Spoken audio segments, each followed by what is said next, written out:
Welcome everybody to the live. Just giving a couple of minutes for people to join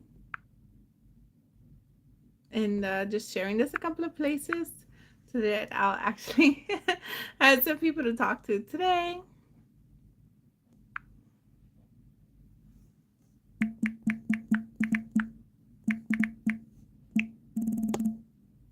Today we're going to talk about establishing routines in the home.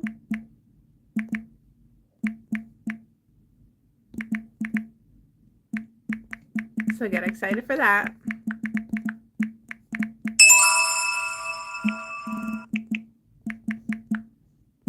One second while I post this.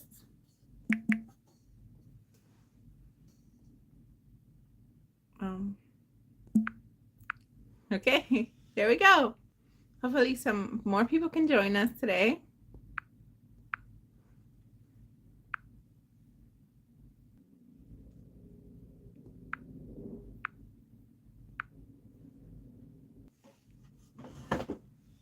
Okay, we're gonna give like 30 more seconds here, and then we're going to jump right into the meat of the content. If anybody will join, great. Otherwise, you can catch this in a later video. So that's always exciting. Just one more minute here. Getting some settings together. Okay, here we go. 4 more seconds.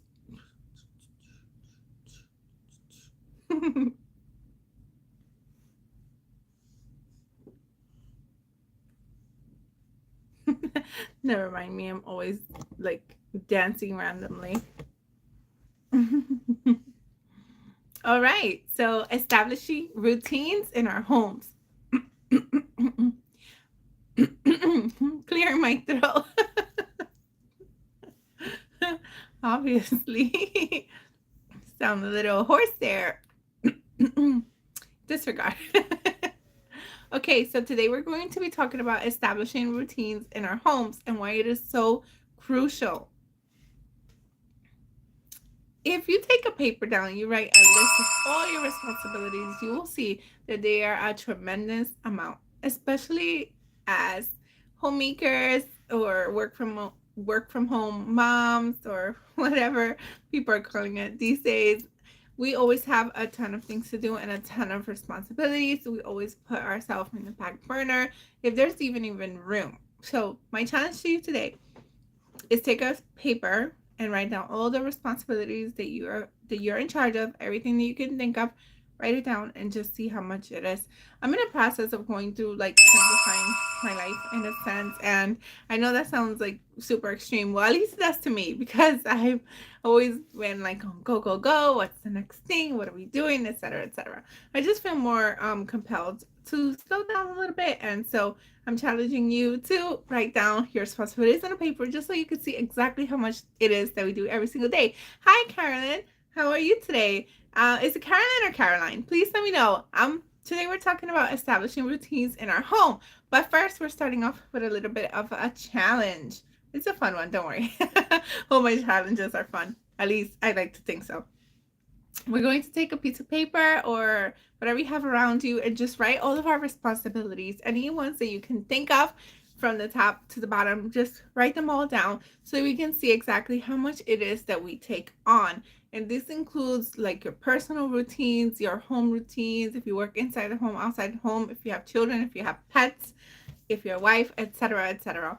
All of your responsibilities, take them in and write them down. There are really so many. I did my exercise earlier. I wish I would have bought my paper here. I should have brought it. I'll show it maybe next time, next live, because we're going to be going through some processes together, how we can simplify and slow down our lives, especially for me, because I'm always on go, and I just feel compelled lately to just slow down, simplify, breathe a little bit. So this is a work in process for myself as well, but that is the challenge for today. Now, we're going to be talking about simplifying routines in our home, but I just wanted to know how everyone is doing. How's your week going? We're in the middle of the week. So exciting. Any exciting plans for the weekend? What about last weekend? How did that go?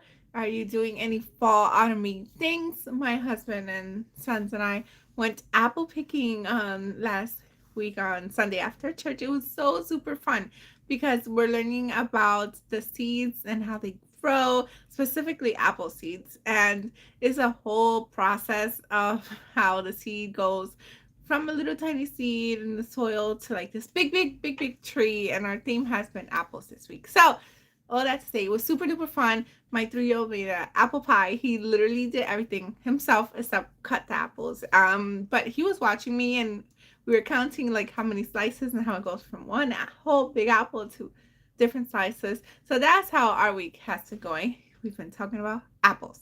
How about your week? We'll give 1 minute there for the comments, and then we can keep talking about establishing our routines. So don't mind me. I do random dances all throughout. Okay, so I just realized I just gave you a task to do, writing down all the responsibilities. Plus, also comment to me how was your week. So take your time. I am here for 30 minutes today, from 12 to 12:30. So feel free to write in the chats between now and then. All right. So establishing routines in our homes. This is super duper important because, as I was saying, we do so many things in our lives, in our homes, and we do so many things. So if we don't make routines in our homes, things can get to the wayside, or we can get overwhelmed, or things can just begin to fall apart, including ourselves, which we shouldn't, because we can't pour from an empty cup, right? So we're going to be touching that in this live series that we're working through together. But for today, let's talk about establishing routines. We all do so many things in one day. So what I suggest is making things routine, making them automatic, establishing habits in our home. How do we do this? Let's take a habit that we want to work on and work on it for a week until it becomes automatic. And why is this so important? Because, as I said, since we do so many things in an everyday basis, once we get to doing this as a routine, as automatic, it becomes so much more simpler because we don't have to think about it. Sort of like brushing our teeth or making our beds, or for some of us, or getting dressed every day. Some of us might have these habits, some of us might not. But let me tell you, I never used to make my bed, like, ever.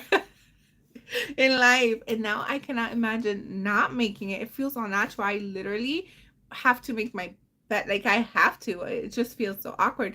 And also another thing, swish and swipe, which is just Flylady talk for wiping down your counters, your shower or tub, and your toilet. And that feels, if I don't do it for some reason or another, it feels super unnatural. But these weren't always secondary things to me. They became habits, they became routines. And because of all these things, it's important to establish these routines and habits within our home. So Rome wasn't built in a day. We're not going to tackle everything in one single day or anything like that. As a matter of fact, when we do things like that, that's when things begin to unravel, fall apart. We get overwhelmed, and we decide, you know what, I'm not doing this anymore. So what I suggest to you, take one core habit this week. If you don't make your bed, I suggest starting with that, because, as they say, if you want to change the world, start by making your bed. So make your bed. Another one you can do, if you do make your bed, or I would argue that this one might be a little more important, in my opinion, because I have this theory and I need you to help me test it. So when we're dressed for the day, when we get dressed for the day, down to shoes, house shoes. We don't wear shoes in my home, so I wear these house shoes. When we get down to shoes every day, I feel as if I'm more productive. Tell me I'm wrong. And I get more things done every single day when I fully dress to shoes, when I get myself ready, including making my bed, including everything else. So to me, that is a core habit. If you had to choose between the two, get yourself ready first. You are going to see, you can feel so much more productive. And this goes a little bit further, because when I'm not wearing my house shoes, which, by the way, they were super cheap, and I can link them down below. But be sure it is in your budget, though. But I believe they were like less than $20. So when I'm not wearing those, I feel like off and black, and like something's off, like just something's off. But then when I put them on, I'm like zoom, zoom, zoom. go go go, and maybe that's not too good either, but at least like I feel more productive and everything like that. So pick one of those two habits and just work on it this week. If you are a super duper pro, give me some tips in the comments, and think of another habit you can work on. Think of something that you don't currently do but you would like to do, and work on this habit. For example, if you want a tidy home, let's say, and you notice stuff are always scattered about, but you don't know exactly how to fix that. One rule I have in my home is put away, not down. So let's say I have my keys in my hand. I'm not going to place them on the counter. I will put them away where they belong. That way, we only deal with things once. And in addition to dealing with the things once, it will become a habit and your home will be super duper tidy. So win win win. So if you got the dress to shoes unpacked, if you're making your bed every single day, maybe challenge yourself to put away, not down. And if you got that complete too, then maybe think of one that is unique to you.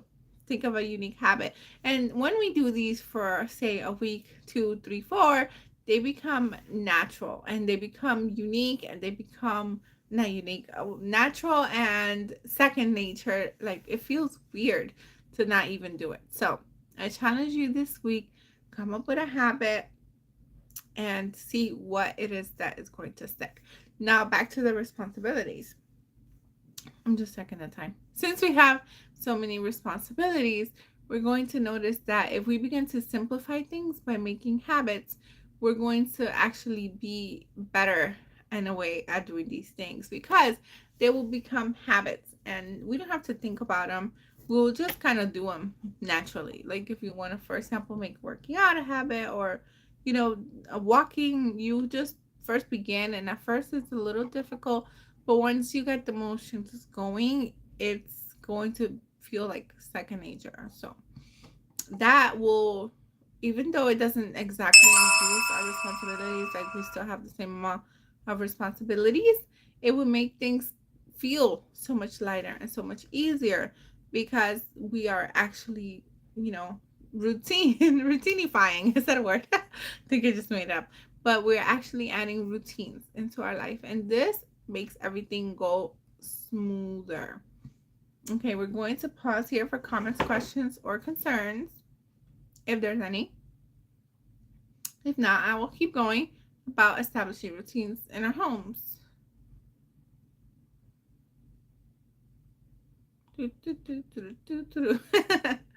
Okay, well, you can feel free to leave any comments whenever, or questions or concerns, and I'll answer them live. This is a live. If you're catching this later, still do the exercise at the very beginning because this will help you just to realize how many things we have in our plates. So once you've once you've selected your chosen routine for today, I need you to, after this video, go and do it right now. Don't wait till tomorrow. There's no point of waiting till tomorrow. That's only going to procrastinate ourselves. We need to start right now. So if you didn't make your bed today, go on and make it. If you're not dressed to shoes, please go dress to shoes. And if you're watching this and it's like 9 p.m., then okay, fine. But at least you can pick your clothes for tomorrow, right? Other than that, but I would still make your bed. Still make your bed. If you find yourself holding something, put it away. If you find yourself holding nothing for the rest of the day, then remove 1 to 3 items from the room you're in and put them in the proper room where they belong. Whatever it is, we're not going to delay. The sooner we get on to doing these actions repeated, actions become a habit. Then a habit becomes just part of our routines, and they actually kind of, if you get a little deeper, they can become a part of who we are as well, and it can become our character. So we can become neat persons, neat people, if we continue to do the routines. How do I know? Well, if you know me and you knew me for a while, you know I have a dirty little secret, literally. Where my old apartment was in shambles. You could not even see the floor. It was so super embarrassing. I can laugh about it now, but at the time, I have some stories if you ever want to hear about Oh my goodness. Like down to wanting to order a out of order sign for my bathroom or something like that. It was nuts. But thank by God's grace, he delivered me from that. But my point is that it didn't happen overnight. These um things that I wanted to do became routines. I mean habits, and then they became routines, and now that they're just a part of who I am. Like I said, I cannot imagine not making my bed, not swishing and swiping, not getting dressed to shoes. It just wouldn't be normal. And that's not to say like if you're feeling under the weather or something like that, because that's something completely different. Like do what you can. Well, I'm not probably the best person to talk about this because I do tend to push myself even when I'm feeling like I should rest. So yeah, maybe don't listen to me regarding that. If I do say keep going, push on, because I am trying to revert that a little bit. But however, I do suggest you don't wait for tomorrow. Do not procrastinate. Just do it now.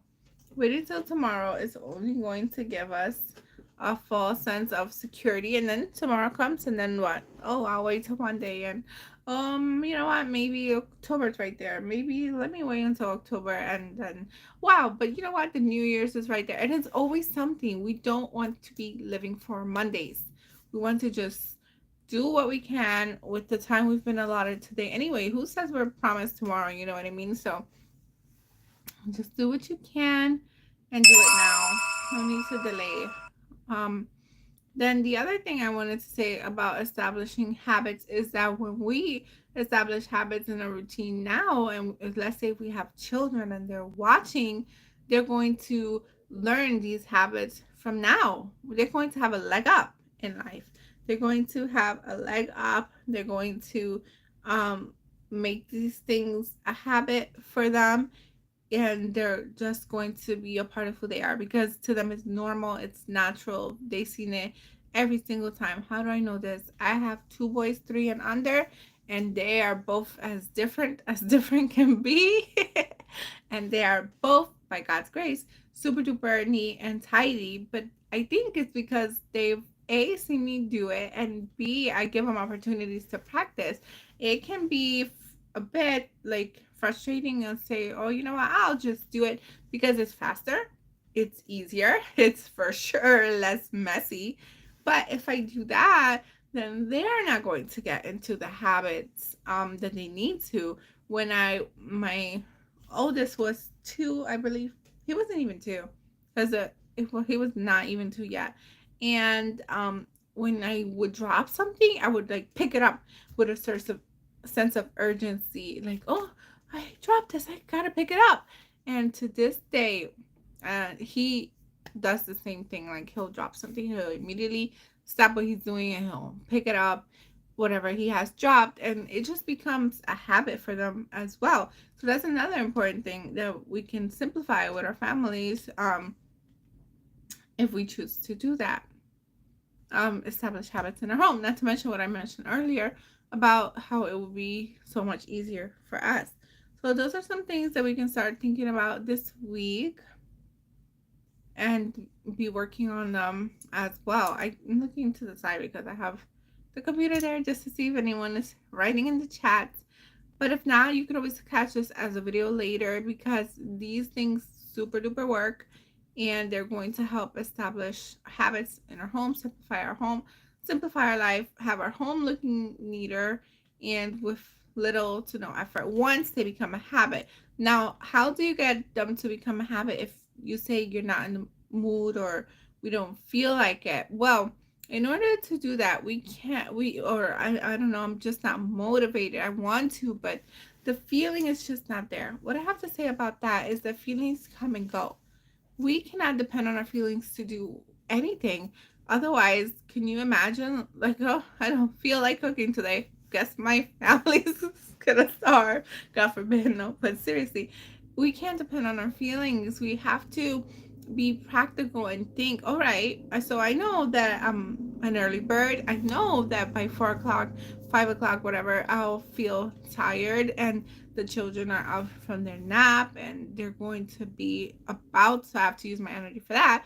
It's easy for me to say, I just don't feel like making dinner today. Absolutely easy. But then practically I think, well, my boys have to eat, my husband has to eat, and he's out there working hard. I get to stay at home by God's grace. Let me think this practically. I have most of my energy in the morning to the afternoon. Boys nap at a certain time. Why don't I just make the dinner while the boys are napping? Then dinner's made. All I have to do later is warm it up, done, right? Now, boys get up, they have my full attention. I'm not distracted cooking dinner. Although, I'm not saying that children shouldn't play independently. It is absolutely crucial and important for their development to play independently. I'm just saying that if I want to read a book with them, I'll read a book. If we're learning about the apples, now we have time to talk about the apples. Or, if you do screen time, you can, instead of just putting the TV for them to watch while we do other things, you can just sit with them and explain to them, like, hey, this is what's happening here, and why do you think that's that, and how is so and so feeling, stuff like that. So we can make practical uses of our time. We assess our energies and our levels. And maybe you're not an early bird, maybe you're a night owl. So maybe after the family goes to sleep, or your children if you have them, maybe you now cook tomorrow's dinner or something. You can put it in the fridge and then warm it up later. I'm sure, like, why not? And yeah, so that's done. Just, I would suggest 2 for night owls. I know you're night owl, owl. But still, try to go to bed at a reasonable time, because even though some of us might be night owls, if we're parents, we're still parents. And if we don't get up before our children, especially if you have littles like I do, you're gonna be on go the whole entire day, and you can't pour from an empty cup. Try as I may, and I have, I just couldn't do it. So get up earlier before the family. Make dinner during nap time if your children nap, or independent play, or after they go to bed if you're a night owl. And just use, like, wisdom here instead of our feelings, because our feelings come and go. We have to use wisdom. Another thing you could do is rely on discipline. So first, it's not going to be easy to establish a habit, obviously, otherwise we'd already be doing it, right? But you tell yourself, okay, I'm going to do this. I get to do this, and I'm just going to do it. So you just do it. I know we're not going to feel like it. Don't wait to feel like it. Don't wait for motivation. Just get up and go. If you have to count down 5, 4, 3, 2, 1, then blast off like a rocket ship. Do it. And our children are watching and they're learning. They're going to see, oh, mom always does what she has to do, regardless how she feels. I'm going to do the same. And believe it or not, our spouses too will see this, and who knows, they might pick up some of these habits as well. But at the very least, you will get the things done that you need to do, and that's a plus in and of itself, if nothing more. And so, okay, so for discipline, that is another thing you can rely on. And don't forget about emotions, stays emotions. So once you get over the fact that, oh, I'm sitting here, I'm comfortable, because I'm guilty of it too, in the evening anyway, when I finally do sit and rest. This is another reason, another tip. I'm digressing all over the place, but if you're like me and once you sit down for the evening, you're done, that's it. Do everything before you sit down, like say, like after dinner, instead of like resting or something. Get up and tidy up the kitchen at the moment. Start the dishwasher if you have one, or hand wash your dishes, because you're already going, you're already in motion. Better if you get your family to help you, like your children could play the cleanup song. Though my boys are 2 and 3, I have them wipe the counters, and my elder one can sweep now, so he sweeps. I'm talking about, like, he'll sweep and he'll dump the garbage in the garbage can. And we're learning about recycle and all that stuff, and he'll help me load the dishwasher. The baby helps, and he helps too. It's really, really cute.